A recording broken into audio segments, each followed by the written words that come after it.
माहिर माशियात हैं, इस वक्त पाकिस्तान की इकॉनमी एक जो है टेल स्पिन में है, तबाह हो चुकी है। अब इससे रिकवरी का क्या प्रोसेस है? मतलब अगर फॉर एग्जांपल आज कोई टीम बैठ जाए और कहते हैं कि नहीं जी हमने पाकिस्तान को इस मुश्किलात से निकालना है, क्या इमीडिएट स्टेप्स लेने पड़ेंगे? सबसे पहले तो देखिए ये है कि बोझ, जैसे मैंने पहले अर्ज की थी, वो अशराफिया पे डालना पड़ेगा बजाय आम आदमी के। उसके लिए आपका टैक्स का निज़ाम साल से इनडायरेक्ट टैक्सेस से इन्हिसार कर रहे हैं कि मसलन आप बिजली के बिल आए हैं उसमें आमदन पे भी टैक्स, वो एक इनकम टैक्स भी उसमें डाला हुआ है। तो ये किस किस्म का निज़ाम है? अच्छा फरहान साहब, मैं ये रिक्वेस्ट करूंगा यहाँ पे इसको IMF कंडीशंस के साथ आप जो है ना इस जोड़ के इसका कोई हल बताएं, क्योंकि IMF की कंडीशंस भी हैं, एग्रीमेंट भी हैं, हमें उनको भी फुलफिल करना है। अगर वो फुलफिल नहीं करेंगे तो हो सकता है डिफॉल्ट हो जाएं और बड़ा मसला है। तो इसके साथ जोड़ के जरा बताइएगा प्लीज।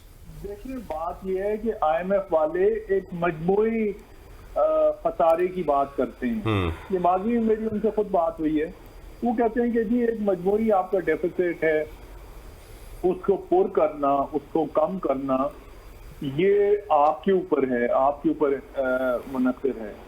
और जब उनकी बातचीत होती है यहाँ पे हुकूमतों से, जो होती रही है माजी में, और उन्होंने तो कम से कम यही बताया, तो यहाँ पे जो सजेशंस आई हैं, जो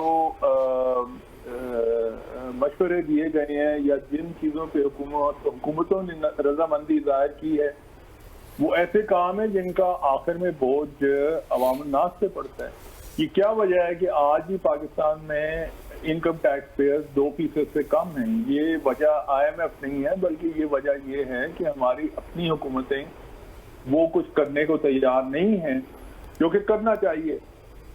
अब ये कैसा निज़ाम है कि आप हमारे ब्लू एरिया के बिल्कुल साथ पार्लियामान है, आजकल तो खैर सेशन में नहीं है, लेकिन जब सेशन में होती है आप चले जाएं तो वहाँ पे पार्किंग लॉट में ही, ये मैंने मिसाल पहले भी दी है,